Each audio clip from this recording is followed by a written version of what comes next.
To start off with, we go to classroom.google.com.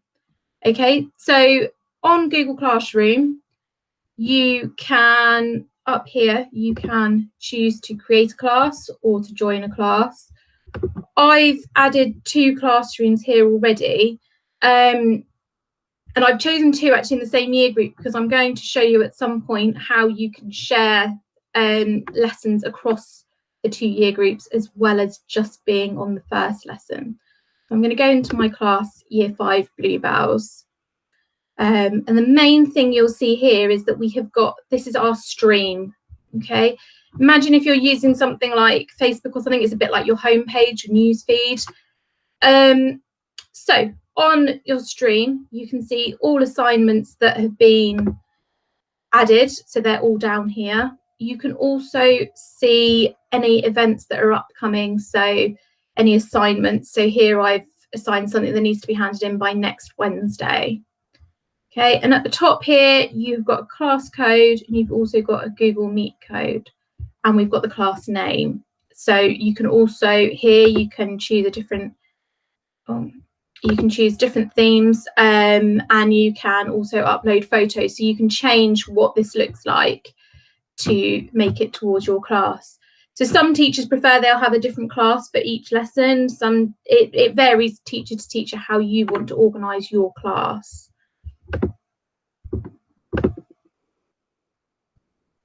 Oh, is there anyone else that can't see the screen? Is it just Jessica? If you just want to comment if anyone else can't see the screen, because Vicky, at the moment the screen share's not working. No. Not. Right, let me try again.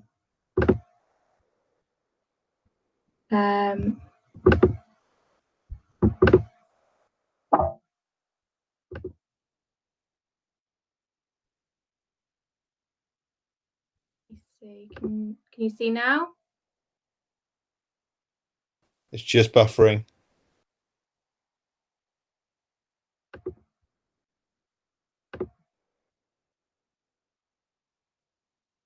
Lots of people are saying they can see it. I can't, yeah. But others can. Okay, I'll carry on for a little bit, but shout if you can't see it, because I can't see the chat screen when I'm on other screens. So it's oh. At the moment, the view from me is that it just says you're presenting and it's buffering, but it's frozen. But I know a lot of people are saying they can, so give it a go. Okay, I'll carry on and see how we get on. I have recorded it, so hopefully at the end it might see it on the recording as well. So okay, so on this screen, where was I? Right, so here we have got our list of any assignments that have been listed. I've also got at the top, you've got the different bars. So you've got stream, you've got classwork, people, and grades. Okay, so if we go into people first, I can show you here that you can add, so you can add multiple teachers. So if you have a job share, or maybe across 3 classes, maybe you've got 2 or 3 classes in a year group and you want both teachers to access both classes, so you can invite teachers here and you can invite pupils here.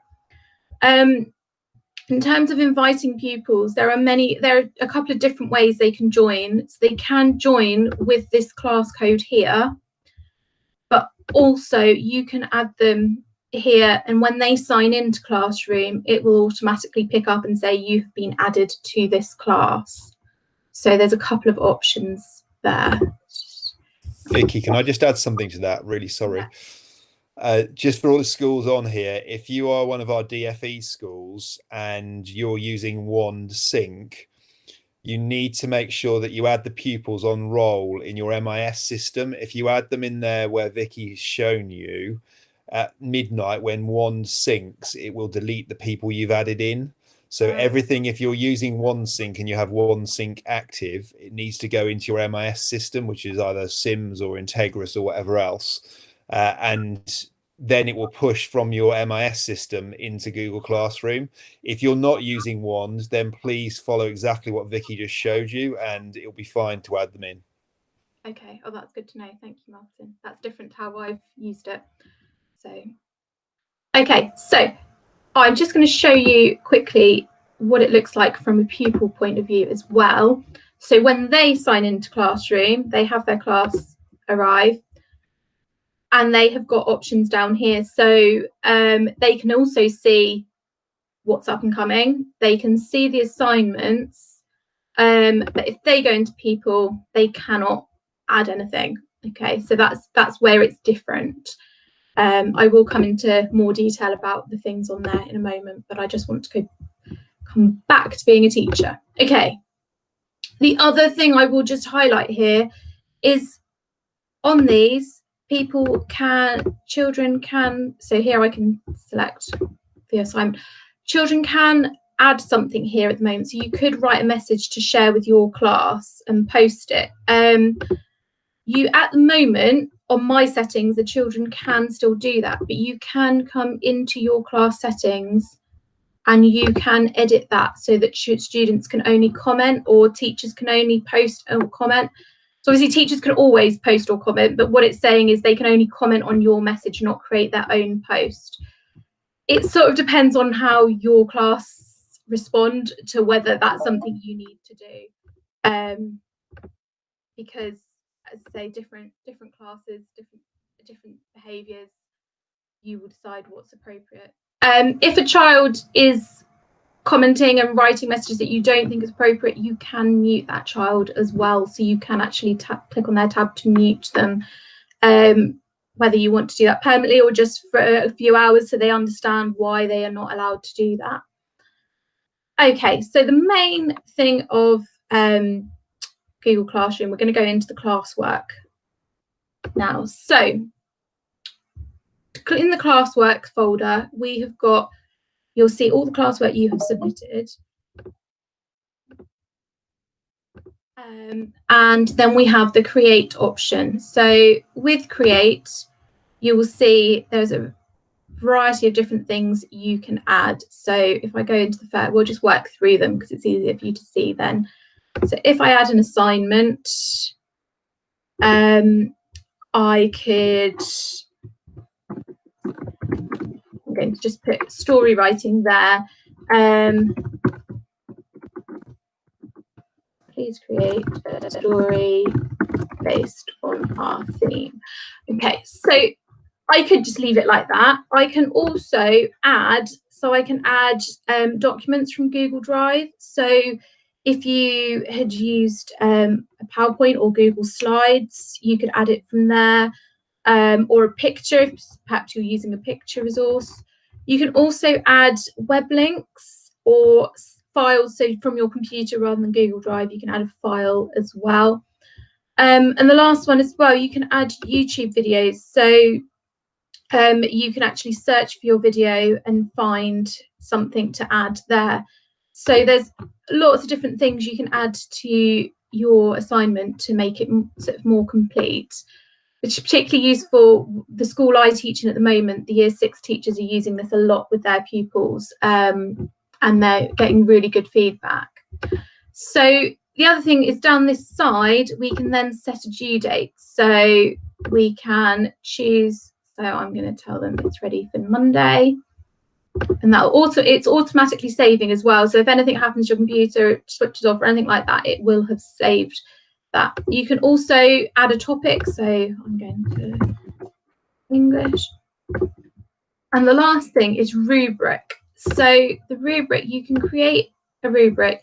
You can give them a score. So you can decide how much each thing is worth. So you could have different areas of your story and add points to that, so that when you come to marking it, you will be able to give them points. So here we can, so I'm going to save this and I'm going to assign it, and then I'm going to go into one that I created earlier so you can see a little bit more, because I've added a few attachments. So this one here, I added my assignment. I've asked them to find out about semaphore flag signalling, why it was used, what the benefits were and the negatives. I've added them a rubric here. So I've said the student has found some interesting facts and informations with the flags, and that's out of 10, that they've managed to decode my message that I've given them. And so and that they're responsible for their own learning. So they've found more information than the video that I have provided for them. And you'll see here, I've put a reference sheet guide here and also a video of how to use semaphore flag signalling. It'll also tell me here when someone has turned in their assignment. At the moment, nobody has. Okay, so I come back out of there into classwork. So we've also got here, you can create a quiz. So that will take you into Google Forms. I'm not going to go too much into Google Forms. It's really self-explanatory, because as you add a question, it actually works out whether your question is multiple choice, whether it is check boxes, a short answer.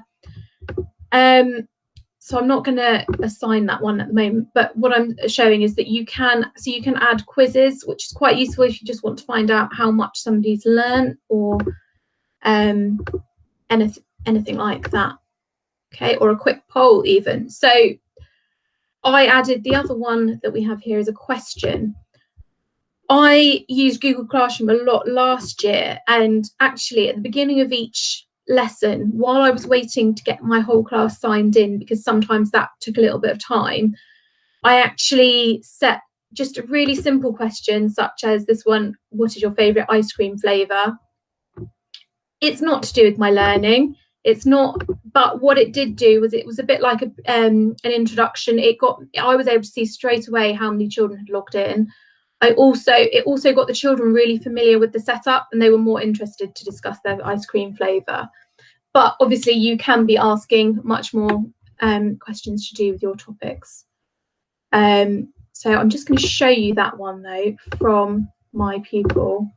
So here they are in their classwork, and they can go and sign in, tick their favourite ice cream flavour and turn in. Okay, so if I go back into here and go back into my classwork, and I can see somebody has turned it in and that they have chosen vanilla to be their favourite ice cream. Obviously you'll see how many all the other children have got as well. Okay, so if I click back up here, it'll always take me back to my classroom. Okay, so we also have down here that you can add materials. So that would be adding, so if you're doing a particular topic, perhaps you're going to add some resources, maybe some web pages, or just some information or pictures. You can also reuse an old post, so something that you've used before, and you can create a new topic. So what I've got down here. Okay. The other thing here, you've got your class calendar. When you open that, I think it's already open up here. You can see any events. So if I go to next week, you'll see I've got 2 assignments coming in from my class, so I can see them appear in the calendar. Okay, and they also appear. The pupil can go to the class calendar, and they can see here they've got 2 assignments due. So it's really visual for both sides there. Let's check new. Okay, so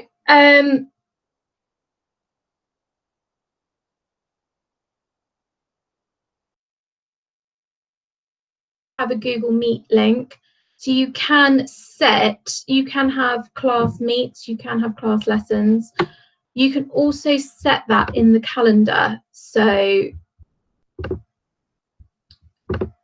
you can add an event, and you can then click add Google Video Meet to your conference. So that will add that you have started a meeting.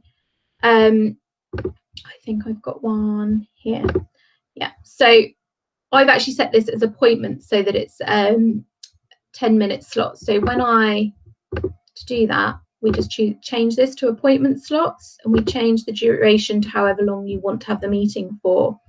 and I've assigned this that it's year 5 pupil, my year 5 Bluebell class. So you can do that for individual feedback or group feedback.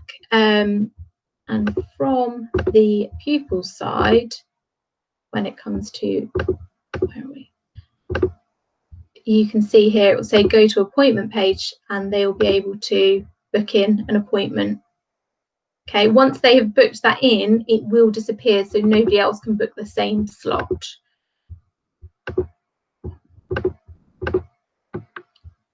Let's come back to my class.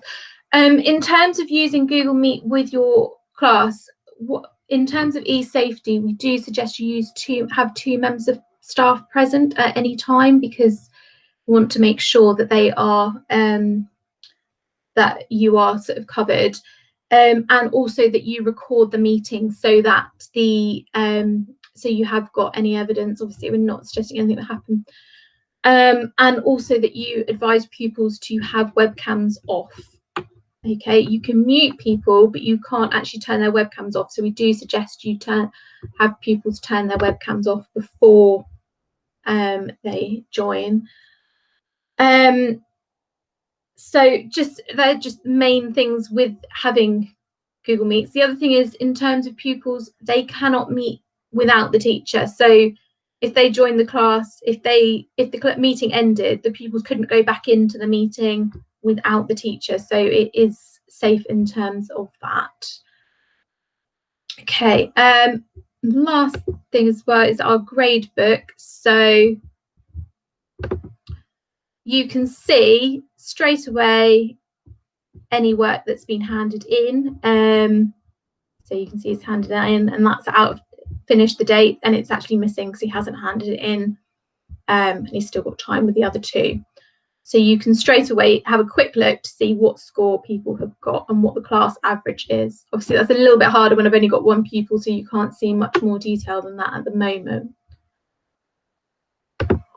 Okay, now would be a good time if anyone has any questions. It's probably good if you start putting them in the chat, and then I can start going through any questions that anyone has.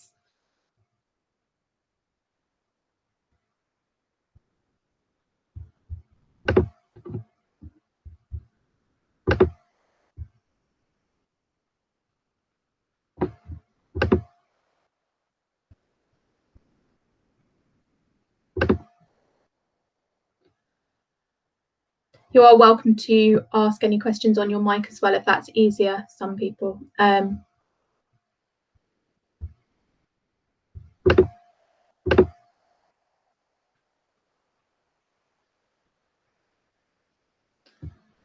While I think of it, up in this corner here, you have your toggle bar with your Google apps.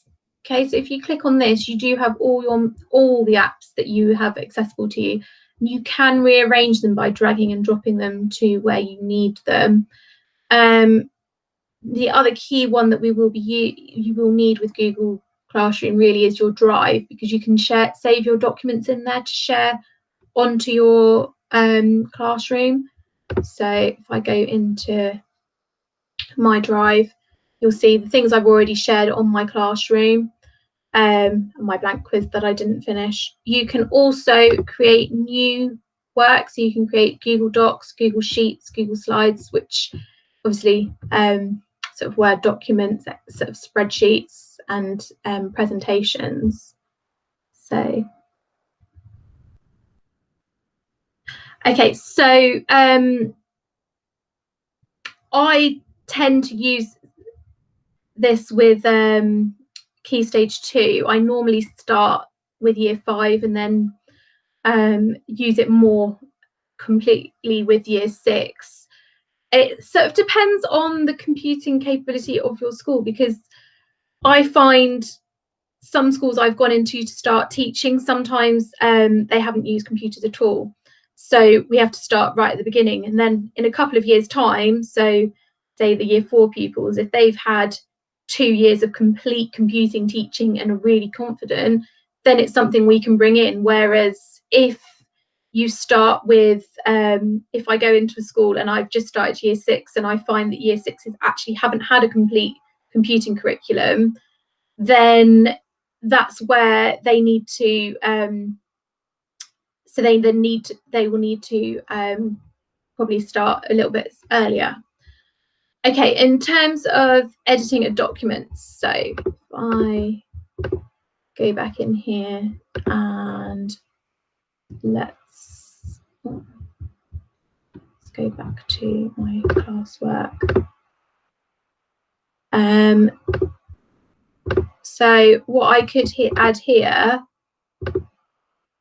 oh, it's not going to let me go into my drive, it doesn't like it.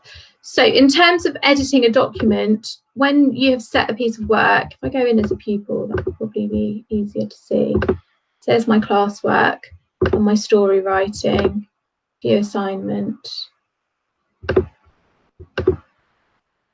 Okay, so I can add work here. So I can add a document here. So I can go straight into Google Docs, and that will allow me, which is a really good thing, particularly if you've got a child that may have access to a computer but might not have any word processing apps or anything with it. Okay, so let's try that again. There we go. Right. So this is to create a completely new document, but if I had added a document here, they can go in and click on that, and when they save it, it will save it individually per pupil. So if I add Google Drive documents, that's how they will then be able to go in and edit them as a pupil.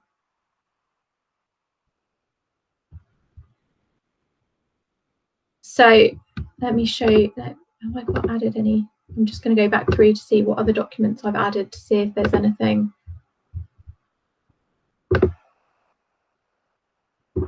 Yeah, so I've only added PDFs.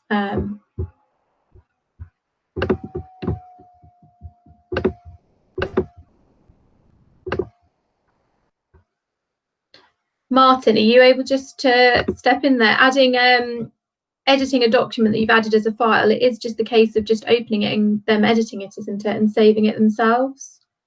It is, yeah. It will. So if you're getting a copy from the teacher, and as you've shown, maybe there's a particular assignment set and there's an associated piece of work with it, whether it's a Google Doc or a PDF. If it's a PDF, it will just go into their Google Drive because they are read only.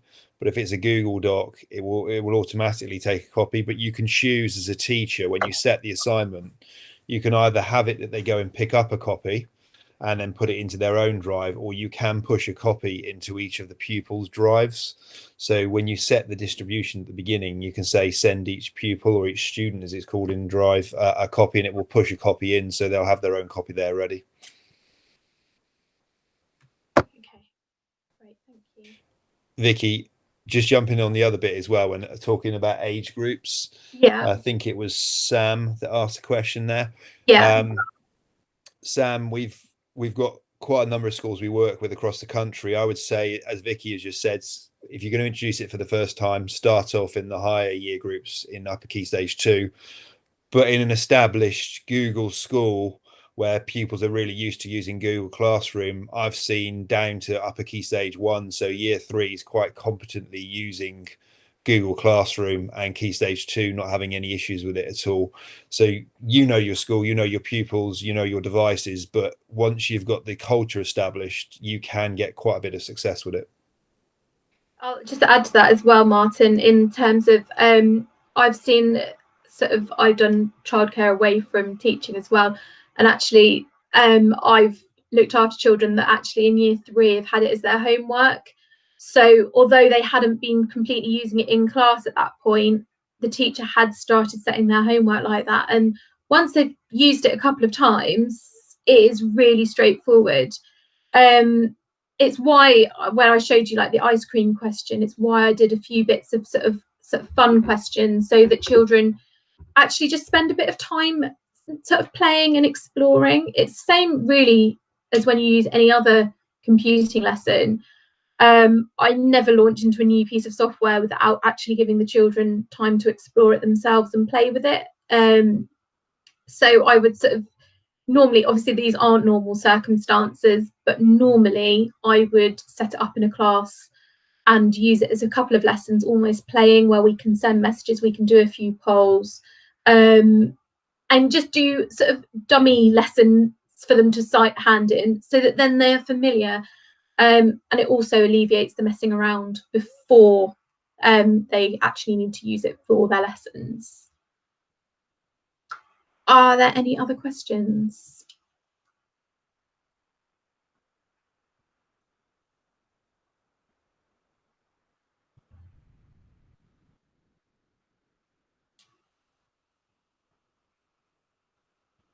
Okay, well, I think I've covered most of it. If there are any questions, I'll hang around for a little bit longer in case. Martin, can I just clarify that if it's the DfE funded, do the teachers still need to create their classes? So on the DfE funding programme, what you will receive is a classroom that will have the staff and the pupils included in it. And that is all taken from your school MIS system. So at the point it's handed over, depends if you've had your handover meeting yet, but there'll be a handover meeting where the Turn It On consultant will hand back the environment that you've been provided from the DfE funding. And in there will be a class for each physical class in the school, and then the teachers, support staff, relevant members, depending on their role, are added in there as owners, and then the pupils are added in as students, which are members. If you do get a situation where you can't see a class, the first thing to check is, have you been added in as an owner? Because quite often where people are doing job shares, or maybe you're a member of the support staff and you work across multiple classes, that's usually the first reason. But occasionally you do get a problem with the sync from the MIS, or sometimes certain schools have opted just to have the data taken out of their MIS system and used once to create the classrooms. So if that is the case, raise a support ticket through the Turn It On support portal, and one of our technical team can have a look for you. Okay, that's great. Thank you, Martin. I wasn't sure on the DfE funded, because I know it's slightly different. Are there any other questions at all?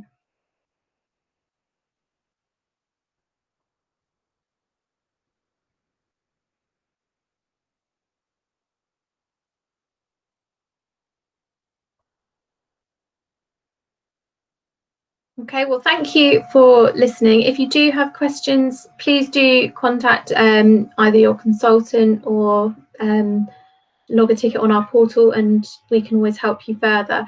As I said, please do go to the Teach From Home Google. It is really useful website. There's loads of little guides, particularly if you've just forgotten a little bit or you need to refresh yourselves a little bit.